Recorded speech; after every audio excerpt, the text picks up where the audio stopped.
ये कि संविधान के बहाने क्या प्रियंका गांधी उत्तर प्रदेश के ही सभी मुद्दों को उठाती रही? क्या उनका फोकस सिर्फ उत्तर प्रदेश है?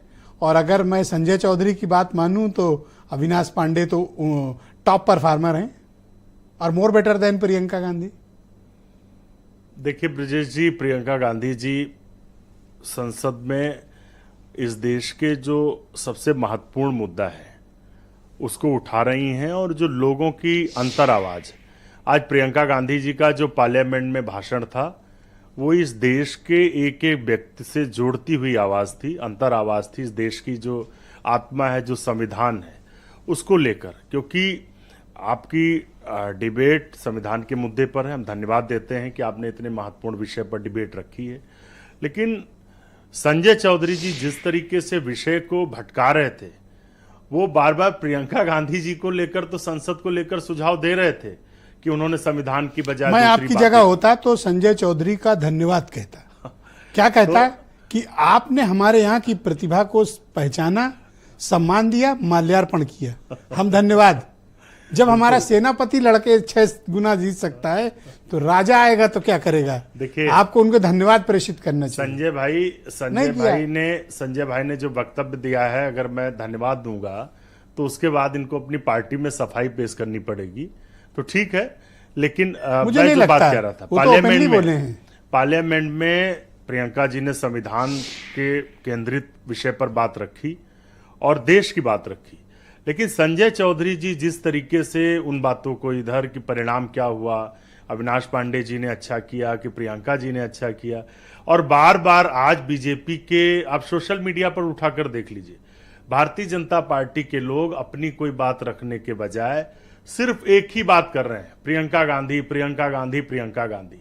ये इनका भय। संजय चौधरी कह रहे हैं अविनाश पांडे, अविनाश पांडे, अविनाश पांडे। हम तो ये कहते हैं कि जिसका विनाश ही नहीं हो सकता वो अविनाश पांडे। देखिए, जो भाजपा के लोग हैं, जो अब मैंने तो आज पकड़ लिया डिबेट का सूत्र, अब आगे बढ़ो। प्रियंका गांधी जी हो या गांधी परिवार से कोई सदस्य हो या संविधान की बात हो, भाजपा के लोगों को कभी हजम नहीं होता। क्योंकि जब संविधान की बात होती है, गांधी परिवार इस देश के मुद्दों से जुड़ी बात करता है। प्रियंका गांधी जी जब राजस्थान में कोई घटना होती है उस पर भी सवाल खड़ा करती हैं, मणिपुर में जब होती उस पर भी करती हैं, और उत्तर प्रदेश में हाथरस, संभल, लखीमपुर जैसी, उम्भा जैसी तमाम घटनाएं हैं जहां पर वो सड़क पर संघर्ष करती दिखाई पड़ी है। और आज सरकार उनके अभिभाषण में जो मैंने देखा, उनके भाषण में, स्पीच में, उन्नाव, आगरा, संभल और संभल, दूसरी जगहों के उदाहरण कम थे। यूपी क्यों था इतना? कारण नहीं, उत्तर प्रदेश से गांधी परिवार का हमेशा एक आत्मीय लगाव रहा है, आत्मीय रिश्ता रहा है। और वो, अरे अगला आदमी 37 सीट के जीत के बैठा हुआ है आगे, आप पता नहीं यूपी क्यों रट लगा रहे हो? देखिए, 37 और 6 अलग नहीं है। इंडिया गठबंधन की एक साथ वो 43 सीट्स हैं, और ये बिल्कुल सही है कि अगर हम थोड़ा और मजबूती से लड़ते हैं। भैया सीट बदल गई है पार्लियामेंट में, मैं तो ये जानता हूँ। ब्रजेश जी, उससे देखिए वो आप कुछ कोशिश कर रहे हैं। मैं क्यों करूंगा?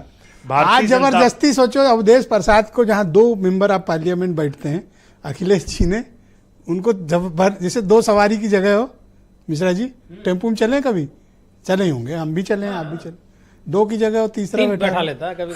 अवधेश प्रसाद जी, देखिए अयोध्या का तो हमेशा सम्मान रहा, हम लोग तो दिल से सम्मान करते हैं। अखिलेश जी भी सम्मान आपने नहीं दिया ना सम्मान, यही तो बात। कुछ लोग हैं जो अयोध्या के आड़ में अपनी रोटी सेकते हैं। क्या चला जाता है? कुछ लोग नहीं, देखिए ये हमें नहीं कर, देखिए कुछ लोग अयोध्या के नाम पर अपनी रोटी सेकते हैं, हम तो सम्मान रखते हैं।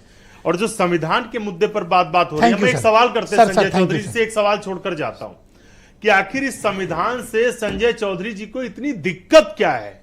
जब संविधान की बात होती, लोगों के अधिकारों की बात होती है, तो इनको सांप सूंघ जाता है। अरे अब कोई दिक्कत नहीं है, संसद में नहीं सुनना चाहते। 244 के बाद संविधान सुनने से इनको उसके पहले दिक्कत इतनी नफरत बीजेपी को है। नाहिद लारी खान, प्रधानमंत्री जी बहुत धन्यवाद। अब कृपया कॉपरेट करें और डिबेट को आगे बढ़ाने दें।